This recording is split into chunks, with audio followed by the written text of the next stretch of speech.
नमस्कार और हार्दिक स्वागत आपका। आज हम बहुत ही महत्वपूर्ण विषय पर चर्चा करेंगे। G20 संगठन के बारे में विस्तृत जानकारी आपको देने की कोशिश करूंगा और भारत में इन देशों की बैठक से क्रिप्टो करेंसी पर क्या अहम फैसला हुआ उसको भी रखेंगे।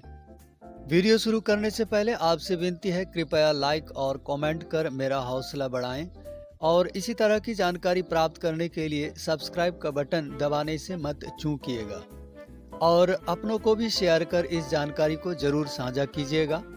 तो चलिए शुरू करते हैं वीडियो। बात 1997 की है, जब थाईलैंड में फाइनेंशियल क्राइसिस शुरू हुआ, जहां इसे तोमयम कुंग के नाम से जाना गया था। यहां से शुरू हुआ क्राइसिस लगभग एशिया के सभी देशों में फैल गया, अतः ये एशियन फाइनेंशियल क्राइसिस के रूप में तब्दील हो गया। इसी प्रचंड प्रकोप से बचने और निदान पाने हेतु 1999 में पहली बार G20 की स्थापना की गई थी, जिसमें वैश्विक आर्थिक और वित्तीय मुद्दों पर चर्चा करने के लिए फाइनेंस मिनिस्टर्स यानी वित्त मंत्रियों और केंद्रीय बैंक के गवर्नरों की मंच तैयार की गई थी। फिर 2007-8 में अमेरिका में चली वित्तीय संकट दुनिया भर में फैल गई। फलस्वरूप इस G20 को फाइनेंस मिनिस्टर्स और सेंट्रल बैंक गवर्नर्स के साथ साथ राज्य और सरकार के प्रमुखों के स्तर पर अपग्रेड किया गया और ये संगठन बहुत जल्द दुनिया भर में बहुत मजबूत और मशहूर हो गया।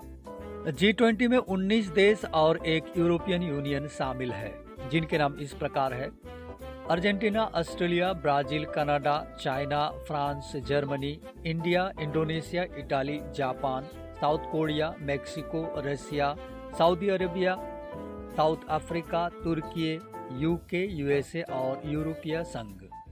G20 संगठन दुनिया की सबसे ताकतवर संगठनों में से एक मानी जाती है। G20 में दुनिया की 85% जीडीपी इन्हीं 20 देशों से बनती है। 75% ट्रेड इन्हीं के बीच होती है। 2/3 वर्ल्ड पॉपुलेशन इनके ही अंदर आती है।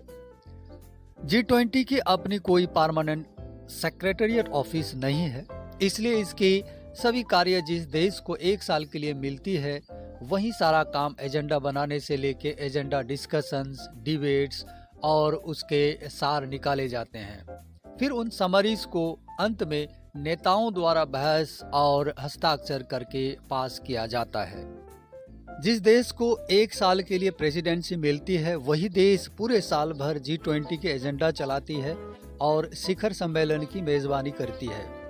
सारे काम को निपटाने के लिए 2 अलग अलग ट्रैक्स बनाई जाती है, जैसे इस बार बनी है फाइनेंस ट्रैक और दूसरा Sherpa track.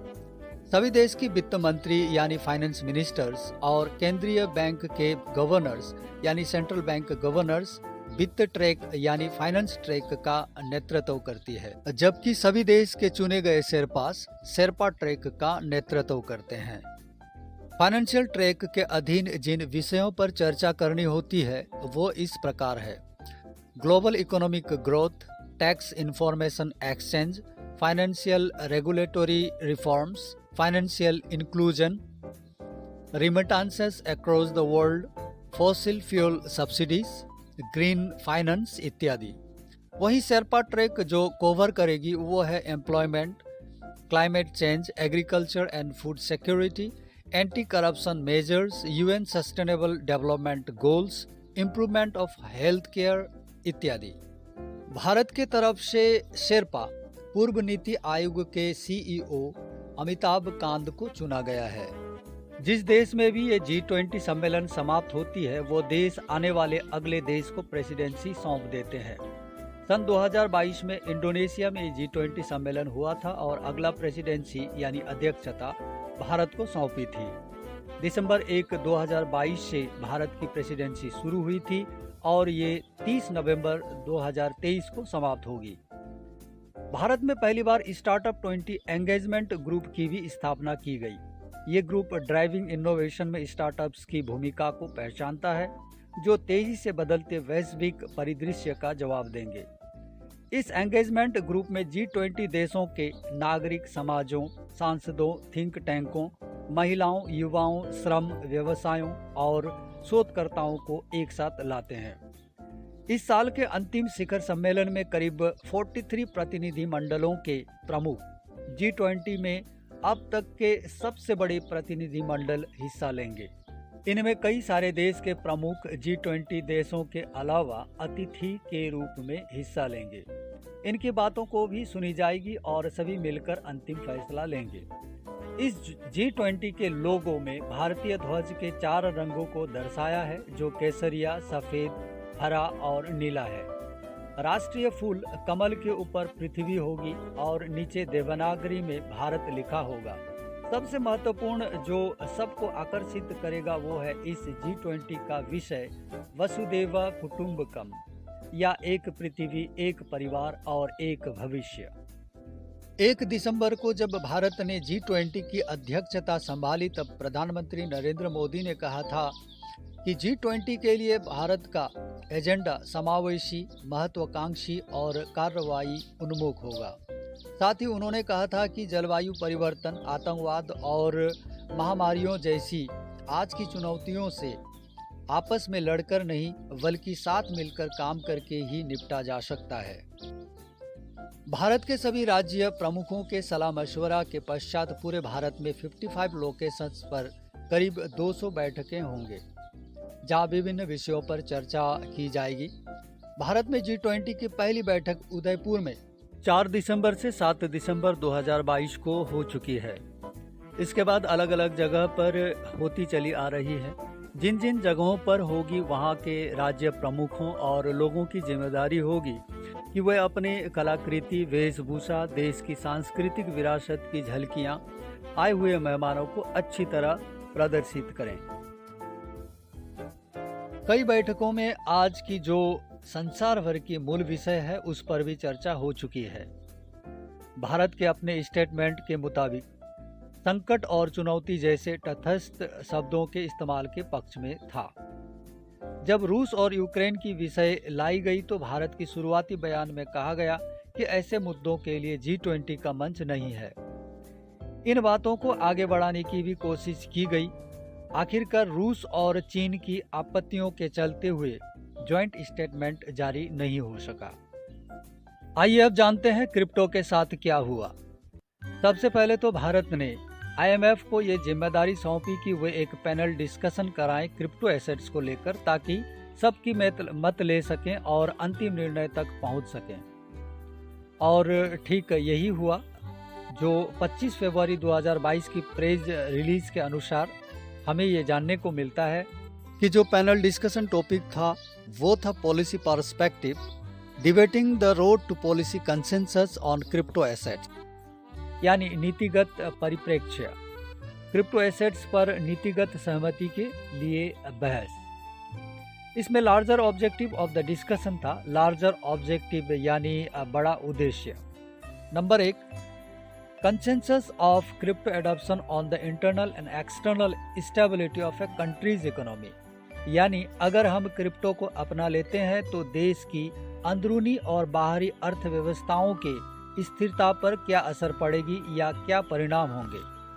Number 2, impact on the structure of its financial system, यानी देश की वित्तीय प्रणाली की संरचना पर क्या प्रभाव डालेगी। इन 2 बड़ी उद्देश्यों को जानने और समझने के लिए नीचे दिए 5 पॉइंट्स पर चर्चा की गई। Number 1, how crypto taxes be evaluated, यानी कैसे क्रिप्टो टैक्सेस की मूल्यांकन करें। Number 2, how to classify crypto assets, यानी कैसे क्रिप्टो को वर्गीकृत करें। Number 3, benefits and risks of crypto assets, यानी क्रिप्टो एसेट्स के फायदे और इसमें जुड़ा जोखिम। Number 4, macroeconomic policy questions, यानी बड़ी बड़ी आर्थिक नीति से जुड़ा प्रश्न।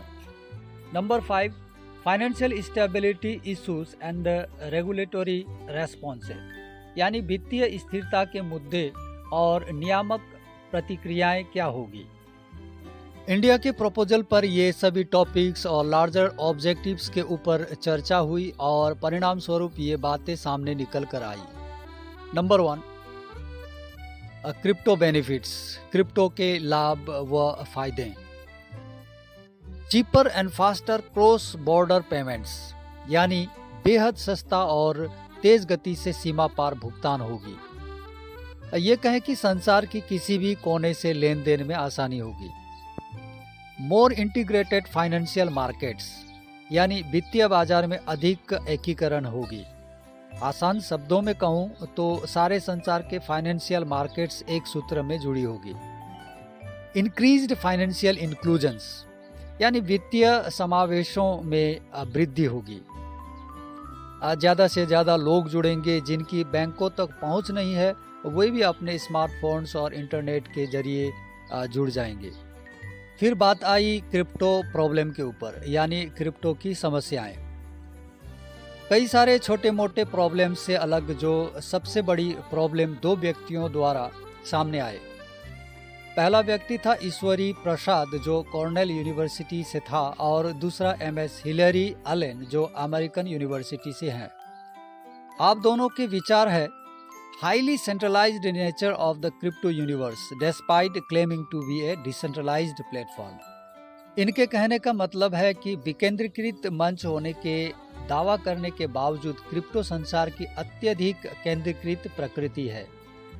इससे तो सचमुच में क्रिप्टो से जुड़ी लोग सभी परिचित है ही। FTX की इतनी बड़ी मामला किसके नज़र से बची होगी। डाउट्स ऑन क्रिप्टो पोटेंशियल, यानी क्रिप्टो की क्षमता पर भी संदेह की नज़र।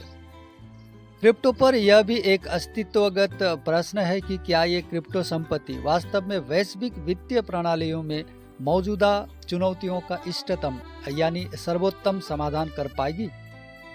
हमारे वित्त मंत्री यानी फाइनेंस मिनिस्टर ने तो ये प्रेस ब्रीफिंग के द्वारा कह ही दिया कि वहाँ सारे लोगों की ये समझ आ गई थी कि केंद्रीय बैंक के अलावा किसी अन्य संस्था द्वारा जारी की गई कोई भी वस्तु मुद्रा नहीं हो सकती है। The last but not the least point जिसके ऊपर डिस्कस किया गया वो था complete ban on crypto. Complete ban यानी क्या क्रिप्टो को पूरी तरह खत्म किया जा सकता है। इस मुद्दे पर हमारे RBI गवर्नर शक्तिकांता दास ने कहा कि वे इस मुद्दे पर फिलहाल कुछ नहीं कह सकते क्योंकि इनके ऊपर चर्चा हो रही है और अंत में किसी ठोस नतीजे पर पहुंचेंगे। मगर उन्होंने ये जरूर सहमति जताई कि क्रिप्टो बैन जरूर एक मुद्दा होना चाहिए, इस पर बहस होनी चाहिए।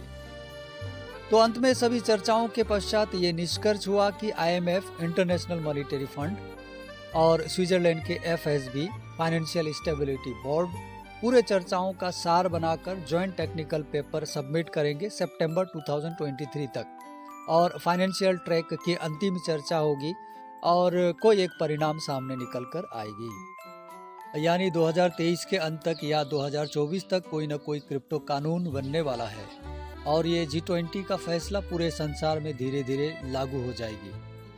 Crypto lovers, investors, traders, whales, crypto exchanges और सभी क्रिप्टो इंस्टीट्यूशंस को और थोड़ा इंतजार करना होगा एक ग्लोबलाइज्ड क्रिप्टो रेगुलेशन एक्ट के लिए। तो इसी के साथ आज का वीडियो यहीं समाप्त करता हूं। अगला वीडियो के लिए सब्सक्राइब करना ना भूले प्लीज। Thank you. जय हिंद, जय भारत।